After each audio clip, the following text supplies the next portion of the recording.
told by Xenophon, the Greek general, that when he and 10,000 Greek mercenary soldiers were running away from Kurdistan after being defeated by Persians, he had to go through Kurdistan, in fact, today's Iraqi Kurdistan. We don't know exactly where. But anyway, in one village, he says, the people would not show us the way.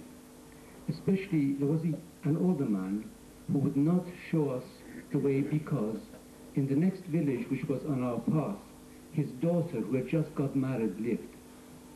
And in order to protect his daughter, he would not tell us. So we had to torture him to death. We killed him in front of his family and friends. Eventually, one of his friends decided that he was going to be killed as well, so he showed us the way. So, in a way that is understandable.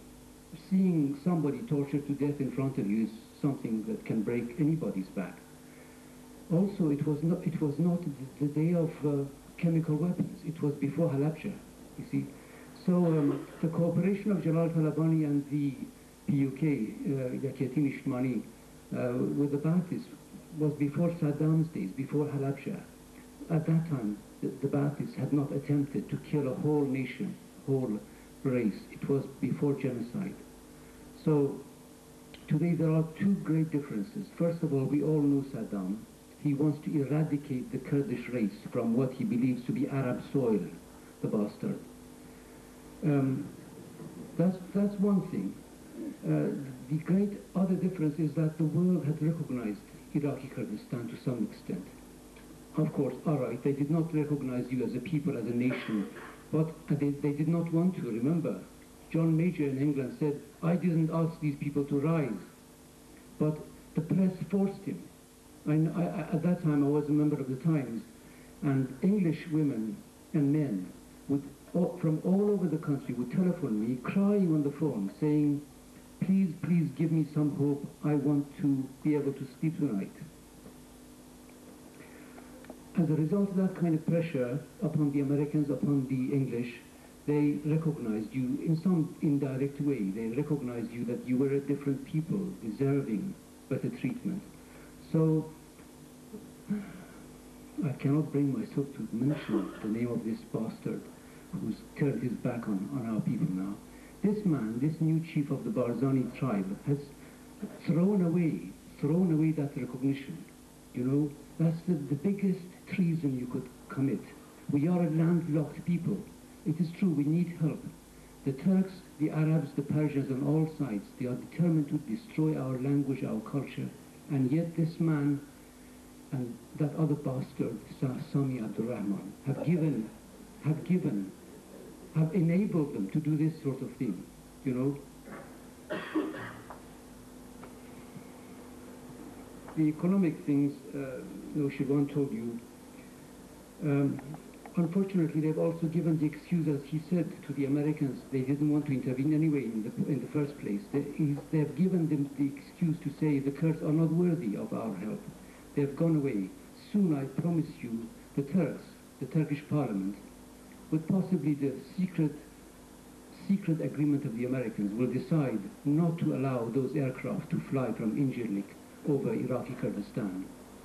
And soon, the bastards such as the French, who want their $8 billion of debts back from Saddam Hussein, they'll all work together with the wicked Russians, the wicked Chinese, to bring him back to the United Nations. And so that is going to be their next agenda. But they will have to do a number of things. If, for example, Saddam comes back to Iraqi Kurdistan officially, openly, a number of people will run away. One Barzani woman, for example, told me,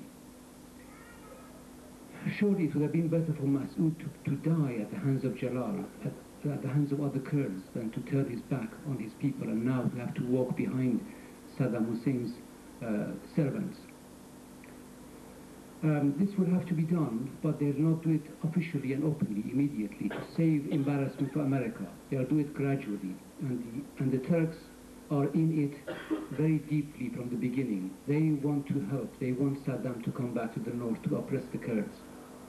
So I guess that they will first make sure, by setting up a security zone along the whole border, that they will keep away Kurdish refugees from the international border, because the enemy for them is going to be Western cameramen, Western television.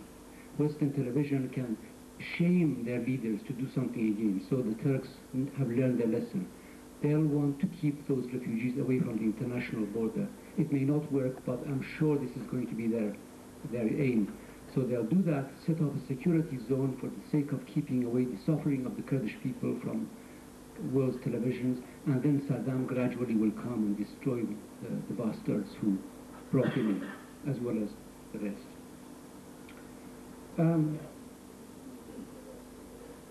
Do I see any hopes for the future? As you can see, I am extremely pessimistic. I'm sure if... I better not say that. But things go wrong for even the best plans.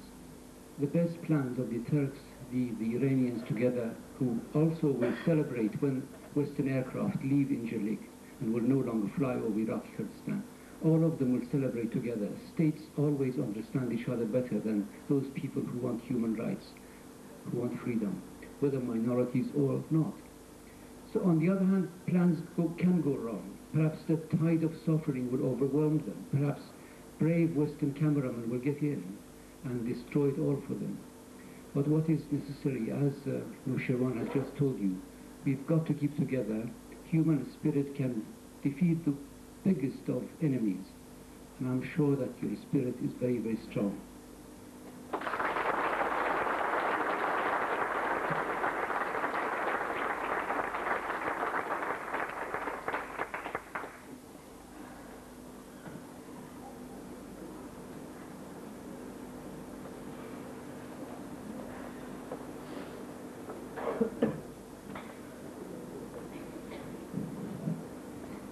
مازال أول ما كسي برادر سبكن من خوشم برسياركم هي خوشم وشوارك باش أيه ده برسيار ما مستحاوات كاك منصور كاك فاضل كاك دكتور نوري تواب كاك دكتور كمال يك دقت خوابا بينسم كاك هاوات منصور دكتور نوري فاضل مازال خوشم معهم مش برسياركم هي مازال نبات زورة تصور كم برادرينا رنجا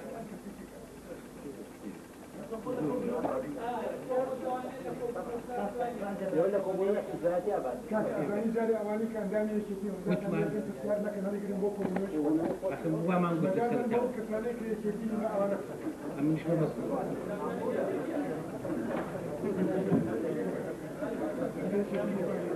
يقدر. ما يكون مشكلة. ناوي وقرار برا روجي سيمان للندن وبنوي نري هدو لابكريت بو او وقت اطلاق ناريك لكردستان الرويا جيب كان كلاشي زور جوريان وشان لوين شركان راقر لروجي 28 مانغا فعلا هدو لا شركي راقر للندن كوبونو وكبو نري شتي دكتور لطيف وعدنان مفتيبو نري وانو شازباري محسن زيبو امريكا كان روبرتوشو تيمي كان ناردبو ترك نري ناردبو بريطانيا نري ناردبو لا اي ان سي بحضور اي ان سي دانشتن بو اويكا ريغوشوني تعزيزي او اقرب الريك لكردستان كراوين كان وفعلا ريغوشوني كشان دانا كتون شن نقطه كيسي مراقبه كان شن من محطي مراقبه لشوابر مركزي لشوابر شلون سيطره بس متفقين وشركه هنا ذاته بو الرجل ديوان كقرار بو اما انزاب كده اعلام كده للدنيا اول هجوم كان مسر هوجه اقرب مشتش مدبر نبي خو من نيني بخو عن مذهب اسير كلاب انا قلت كلاب عسكريه مين مساحه